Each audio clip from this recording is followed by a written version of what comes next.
Hyperlinking with HTML. Now, hyperlinking is a nonlinear medium of navigating information, which includes media such as graphics, audio, video, and plain text. Hyperlinks are user-oriented in that users can navigate documents by clicking on these hyperlinks that will then take them to desired resources or documents. So we understand this because we've all interacted with the internet, the World Wide Web.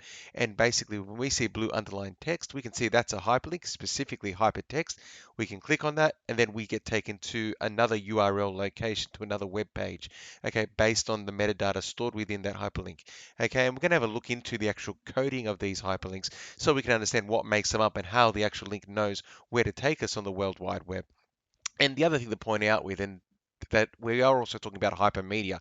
So we're not just talking about the hypertext on screen, but hypermedia is the broader term, which means pictures can also be linked. Okay, and we click on them, and when we hover over them, we can usually see the web address come up when it is a hyperlink. Okay, click on that, it takes us to another website. And even pictures are as simple as the buttons on screen when you go to a website. They actually are images that have been hyperlinked. Okay, but videos too can be hyperlinked as well. And even when they're embedded in another site, you click on them and they'll take you to their source, which may very well be on YouTube, okay, which means where most of my videos are stored.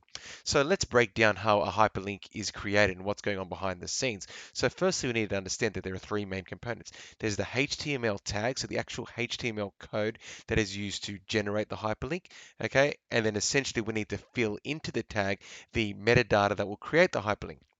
So that metadata is the web address, okay, which is the destination of the hyperlink, where the link will take you when clicked. So we put in a web address, okay, and then obviously we need to assign it to specific on-screen media, okay. So if it's just going to be text, then we enter the text between the beginning HTML tag and the end HTML tag. So we type in the href, enter my text, and then after that, okay, is closing off that tag so nothing else will be linked. So down the bottom here, you can see the coding of a hyperlink using HTML. So you can see it starts with the href, and think of it as a hyperlink reference, equals the web address that I want to go to when this hyperlink is clicked, and then that opening tag is shut off. I then type the text I want to appear on screen. So I've written my website, and then I close the actual tag with the /a. That means everything after that won't be hyperlinked, okay? Because if I typed in paragraphs without closing this tag, that whole paragraph would be hyperlinked. So let's look into this in a bit more depth. So here is a breakdown of the code. So firstly, the ahref begins the hyperlink code, lets a web browser know that the following text will be hyperlinked. Next is the actual URL web address, okay, which is the destination of the hyperlink once clicked. So I will go to www.web.edu.au. That website doesn't exist. That's only for testing purposes.